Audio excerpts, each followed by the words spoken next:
இயேசுவில் பிரியமான சகோதர சகோதரிகளே, இயேசு கிறிஸ்து சிலுவையில் அறையப்பட்ட பொழுது பேசிய கடைசி 7 வார்த்தைகள் கத்தோலிக்க கிறிஸ்தவர்களுக்கு ஆழமான முக்கியத்துவம் வாய்ந்தவை. இந்த வார்த்தைகள், இந்த 7 வார்த்தைகளும் 4 நற்செய்தி நூல்களில் பதிவு செய்யப்பட்டுள்ளன.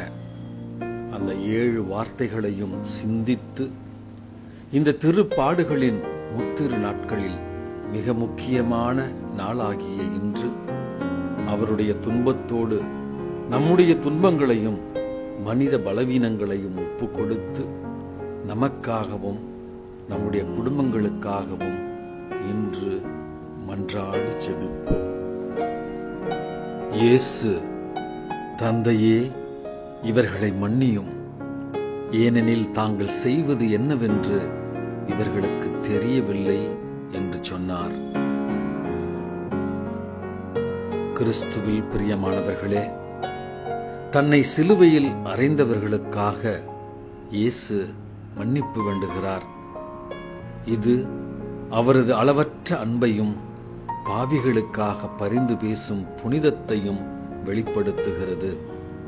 இந்த வார்த்தை நமக்கு மன்னிப்பின் முக்கியத்துவத்தை உணர வைக்கிறது. மன்னிக்க எப்பொழுதும் தயாராக இருக்கிறார் கடவுள். மன்னிப்பை பெற நாம் தயாரா?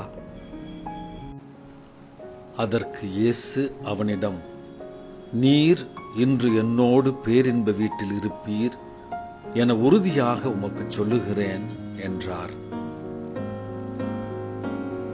கிறிஸ்துவில் பிரியமானவர்களே, இயேசு அருகில் சிலுவையில் தொங்கிய குற்றவாளியின் மனம் திரும்புதலுக்கு பதிலாக ஆசீர்வாதமாக இந்த வாக்குறுதியை அளிக்கிறார் நமது ஆண்டவர் இயேசு.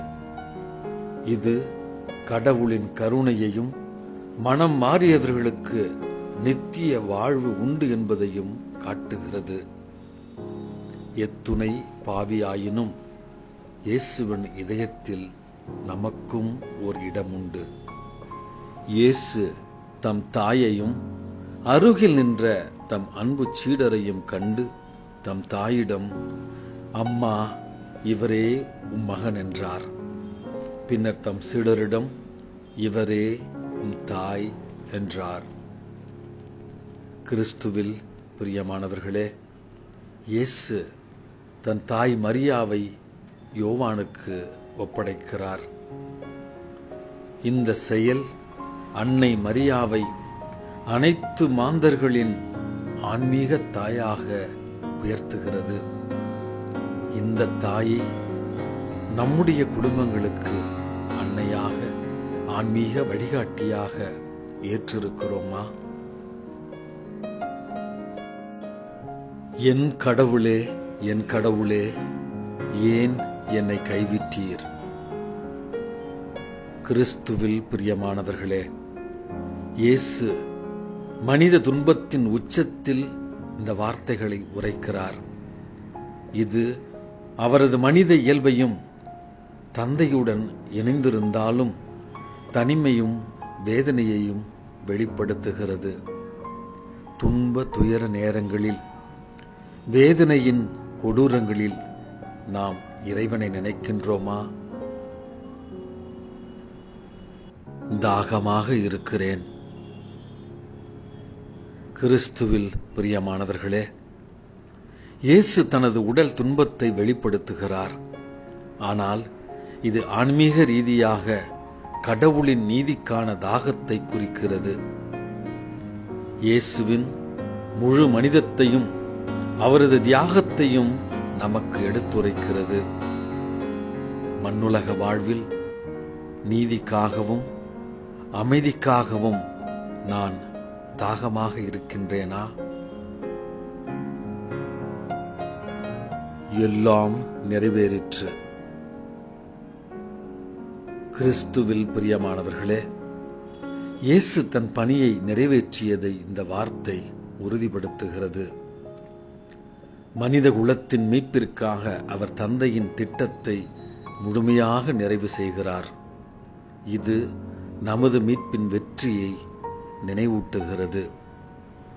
அன்றாட வாழ்வில் கடவுளின் திட்டத்திற்கு ஏற்ற கீழ்ப்படிதலுள்ள ஒரு வாழ்வை நாம் வாழ்கின்றோமா?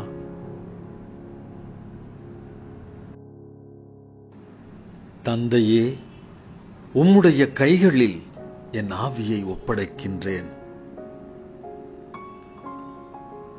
கிறிஸ்துவில் பிரியமானவர்களே, இயேசு தன் உயிரை தந்தைக்கு முழுமையாக ஒப்படைக்கிறார்.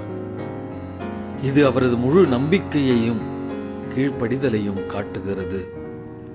இது மரணத்தில் கடவுளை நம்புவதற்கு நமக்கு உதாரணமாக இருக்கிறது.